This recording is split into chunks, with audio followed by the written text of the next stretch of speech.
Transport మీద పోయినప్పుడు ఈ బడ్జెట్ బుక్లో మొత్తం ఎత్తికిన అధ్యక్ష ఆటో డ్రైవర్లకి 12,000 రూపాయలు ఇస్తామని ఎన్నికల సమయంలో మీ మేనిఫెస్టోలో కాంగ్రెస్ పార్టీ మేనిఫెస్టోలో పెట్టి కనీసము 12,000 రూపాయలు ఆటో డ్రైవర్లకి ఒక్క మాట కూడా ఈ బడ్జెట్ బుక్లో పెట్టలే అధ్యక్ష.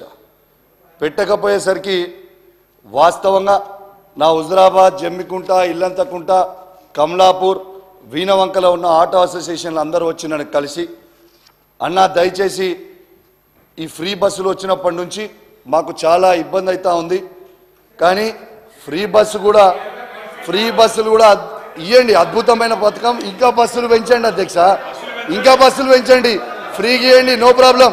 ఎందుకు తొందర పడుతున్నావు? ఏ తొందర పడ కాదు, మస్తు మాట్లాడేది, తొందర ఎందుకు పడుతున్నావు? ఫ్రీగా బస్సులు ఇంకా అద్భుతంగా పెంచాలని కూడా కోరుకుంటున్నాను అధ్యక్ష. కానీ అదే విధంగా ఆటో కార్మికులను కూడా, ఆటో డ్రైవర్లని ఖచ్చితంగా వాళ్ళని కూడా మనము కాపాడుకోవాల్సిన అవసరం మన మీద ఉంది అధ్యక్ష. ఈ రాష్ట్రంలో దాదాపు 6 లక్షల మంది ఆటో డ్రైవర్లు ఉన్నారు అధ్యక్ష. దీంట్లో 3 లక్షల మందికి సొంత ఆటోలు ఉన్నాయి, ఈఎంఐల మీద కొనుక్కున్నారు. ఇంకా 3 లక్షల ఆటోలు రోజువారీ కిరాయికి తెచ్చుకుంటారు అధ్యక్ష.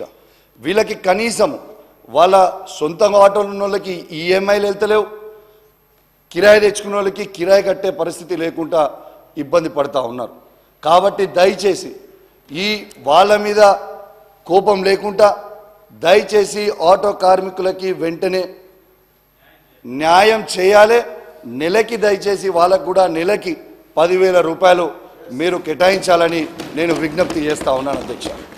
అదే అధ్యక్ష, ఈ గవర్నమెంట్లో ఉన్న వాళ్ళందరికీ కూడా అడుగుతా ఉన్నా అధ్యక్ష, ఆటో డ్రైవర్ల ఓట్లు మాత్రం కావాలి, కానీ వాళ్ళ పాటలు మాత్రం అవసరం లేదా ఈ ప్రభుత్వానికి అని చెప్పి నేను అడుగుతా ఉన్నాను. ఇవాళ వాళ్ళు చాలా ఇబ్బంది పడుతూ ఉన్నారు అధ్యక్ష. దయచేసి ఇలా ఆటో డ్రైవర్లకి మద్దతుగానే ఇలా ఈ కాకి డ్రెస్ వేసుకొని ఉన్నా, మీరు మద్దతుగా లేకపోయినా ఇలా కేసీఆర్ గారి నాయకత్వంలో బీఆర్ఎస్ పార్టీ ప్రతి ఆటో డ్రైవర్ కుటుంబానికి అండగా ఉంటామని సభా సాక్షిగా చెప్తా ఉన్నాను అధ్యక్ష. దీంతో పాటు అధ్యక్ష ఎన్ని ఇబ్బందులు అవుతా ఉన్నాయంటే అధ్యక్ష, దాదాపు 59 మంది ఆటో డ్రైవర్లు ఆత్మహత్య చేసుకున్నారు అధ్యక్ష. ఈ ఆత్మహత్యలు చేసుకున్నారు. దీంట్లో కరీంనగర్ జిల్లాలో కనీసం 6 ట్రాన్స్పోర్ట్ మినిస్టర్ గారు ఉన్న జిల్లాలోనే 6 ఆత్మహత్యలు చేసుకున్నారు అధ్యక్ష. ఇవి వాస్తవంగా కావాలంటే ఈ రిపోర్టు మీ ద్వారా పంపుతానని చెప్పి తెలియజేస్తా ఉన్నాను. ఒక దిక్కు వాళ్ళే బస్సులు పెంచాలంటారు. పల్లెటూర్లలో వాస్తవానికి చాలా గ్రామాలలో ఇంటర్నల్గా ఆటోలు నడుస్తున్నాయి, కానీ దూరం గ్రామాలలో నుంచే బస్సులు నడుస్తాయి, హైదరాబాద్కు, వరంగల్కు, లేదా ఇట్లా దూర ప్రాంతాలకు. సరే, ఏదైనా సిటీలలో కొంచెం ఇబ్బంది ఉండొచ్చు, అది కూడా మా మేనిఫెస్టోలో పెట్టిన ప్రకారంగా మేము టైం తీసుకొని చేసేది చేస్తాం. కానీ ఆటోల కోసమే నేను పుట్టిన ఆటోలే అంటారు. మళ్ళీ మీరే బస్సులు పెంచండి అని మీరే అంటారు. బస్సులు పెంచిన తర్వాత మరి ఆయనతో ఒక్క ఆటో కూడా నడిచే పరిస్థితి ఉండదు కదా. మరి మీరు అసలు మీ వైఖరి ఏందో స్పష్టం చేయండి. మొత్తం ఆటోలను క్లోజ్ చేయాలనుకుంటే బాగా గల్లీకి ఒక బస్సు పెంచండి అని అట్లనన్నా మాట్లాడండి. మినీ బస్సులు పెంచండి అని కూడా ఇందాక అన్నారు. మరి మినీ బస్సులు కూడా పెంచాలా, అది కూడా చెప్పండి. కాబట్టి ఆటో వాళ్ళని రెచ్చగొట్టడము, ఇతరులను రెచ్చగొట్టడం కాకుండా మరి మహిళలకు ఏది ఇవ్వద్దా? మహిళలకు ఫ్రీ బస్ ఇవ్వడం మూలంగా మీకు నష్టం ఏమొచ్చింది? ఇవాళ మీరు ఇస్తాం ఇచ్చిన ప్రతి మాట నిలబెట్టుకుంటాం. అది కాంగ్రెస్ వైఖరి. కాంగ్రెస్ ఖచ్చితంగా మడమ తిప్పకుండా, మాట తప్పకుండా ఇచ్చిన మాట నిలబెట్టుకుంటాం. కానీ ఒకరోజు బస్సులు పెట్టండి అంటారు, ఒకరోజు సపోర్ట్ అంటారు, ఒకరోజు ఆటో వాళ్ళని రెచ్చగొడతామంటారు. ఆటో వాళ్ళకు మీ హయాంలో మరి ఫ్రీ ఇన్సూరెన్స్, అదేవిధంగా రోడ్డు మీద ఫ్రీగా తిరగడానికి కావాల్సినటువంటి ఫెసిలిటీసు అవన్నీ ఎందుకు మీరు సహకరించలేదని నేను అడుగుతా ఉన్నా. కాబట్టి రెచ్చగొట్టే మాటలు కాకుండా వాళ్ళ సమస్యలు ఏమన్నా ఉంటే మాట్లాడితే బాగుంటుంది. అదేవిధంగా బస్సుల పట్ల మీ వైఖరి కూడా స్పష్టం చేయండి. ఫ్రీ బస్ పెట్టాలా వద్దా? పెట్టడం మూలంగా ఎందుకు కడుపు మండుతుంది? ఇవాళ మరి గవర్నమెంట్ హాస్పిటల్స్లలో కూడా ఫెసిలిటీస్ పెంచుతున్నాం, దాంతో ప్రైవేట్ హాస్పిటల్స్ నడవకుండా అయిపోయే పరిస్థితి వస్తుంది. అప్పుడు కూడా బాధపడతారా ప్రైవేట్ హాస్పిటళ్ళ కోసం? అదేవిధంగా మీ లెక్క మీ లెక్క ఇవాళ కొంతమందికే రైతు బంధు ఇచ్చి పేదోళ్లకు కడుపు కొట్టినట్టు కాదు, పేదోళ్ళను కూడా ఆదుకునే ప్రభుత్వము, అన్ని వర్గాలను ఆదుకునే ప్రభుత్వం కాంగ్రెస్ ప్రభుత్వం. కాబట్టి పదే పదే ద్వంద్వ వైఖరి మాట్లాడకండి, ఒకటే వైఖరి చెప్పండి. మీ వైఖరి బస్సుల విషయంలో ఏంటిదో గదొక్కటి చెప్పండి. అధ్యక్ష పాపం మంత్రి గారికి తెలియదు అధ్యక్ష. దాదాపు ట్రాన్స్పోర్ట్లో ఉన్న ప్రతి డ్రైవర్కి కేసీఆర్ గారి నాయకత్వంలో 10 లక్షల మందికి 5 లక్షల ఇన్సూరెన్స్ చేసినాం అధ్యక్ష. పాపం మంత్రి గారికి నాలెడ్జ్ లేకపోవచ్చు. రెండోది అధ్యక్ష ఒక్క నిమిషం అధ్యక్ష, ఆటో డ్రైవర్లతో సహా చేసినాము. ఆయన లాగా నాకు దురంకారమైనటువంటి నాలెడ్జ్ లేదు సార్. నాకు నాలెడ్జే ఉంది, సబ్జెక్ట్ వారుగానే ఉన్నది.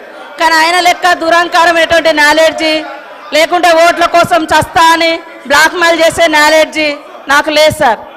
కాబట్టి ఆటో డ్రైవర్లు అనేక మంది గత ప్రభుత్వంలో ఇబ్బంది పడ్డమాట వాస్తవం.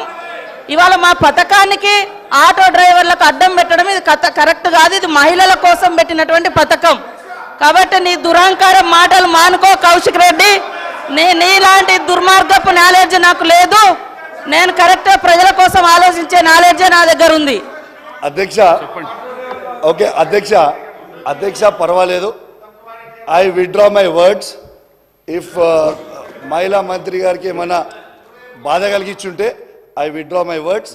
సమాచారం లోపం ఉంది అనేది ఇచ్చి నా ఆవేదన తెలియజేసిన. ఓకే అధ్యక్ష, అయిపోయింది. అధ్యక్ష దీంతో పాటు అధ్యక్ష ఇవాళ బస్సులు కూడా పెంచమని ఎందుకు చెప్తున్నానంటే మహిళలందరూ కూడా బస్సులలో పెట్టుకొని నిలబడి కొట్టుకుంటారు అధ్యక్ష. ఈ సోషల్ మీడియాలో ప్రతి దగ్గర వీడియోలు వస్తున్నాయి.